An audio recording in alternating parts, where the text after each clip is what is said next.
empathy and emotion with each other only when there's a very short delay in the connection between us. And this is why we don't use cell phones today, because they actually make the delay too long between when I talk and you hear my voice, and so we don't do it that way anymore. And one of the things we're trying to do with High Fidelity is get that delay down to less than about 1/10 of a second, which is the point at which our brain no longer feels the delay in the connection. We developed WorkList in the time between Second Life and the creation of High Fidelity, and the goal with WorkList was to build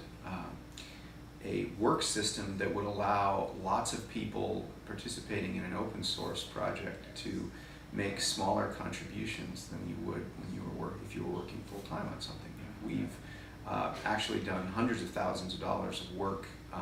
in between Second Life and High Fidelity on Coffee and Power through the WorkList, and now with High Fidelity we're using the WorkList to enable us to get help from open source developers that are working on the virtual world software in High Fidelity in the same way. And yeah, we already have, I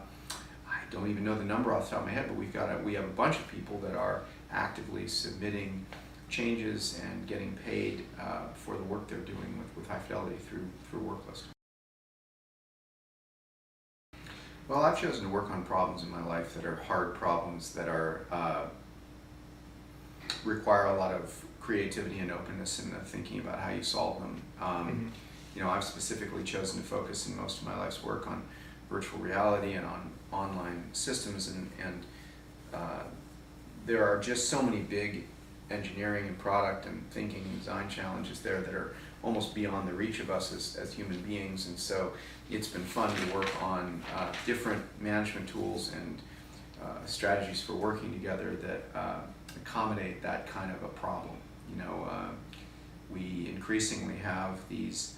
really big projects that we're taking on together as a human society that are enormous in scale, and so we have to come up with new ways of organizing ourselves to take them on. We have to experiment a lot more than we did before. We have to try different things and then kind of look not at whether we think they'll work, but whether people actually use them, and then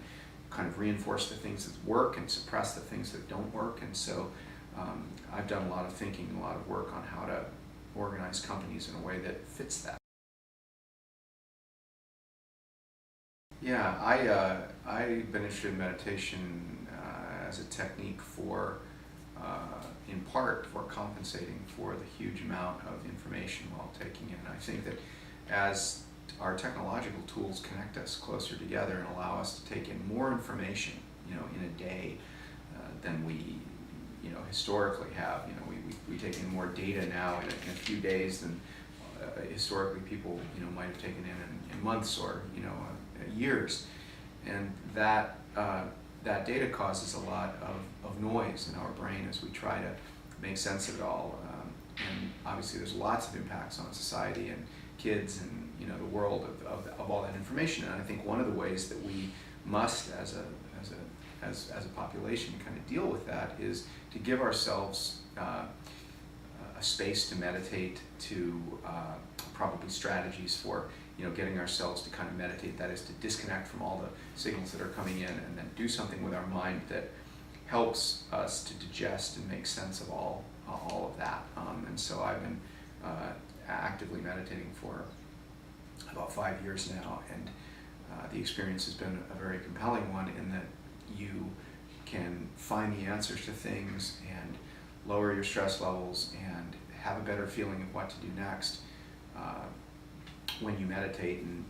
you know, anecdotally at least, it seems quite obvious. It's a striking effect when you're able to find a material amount of time to actually sit and meditate.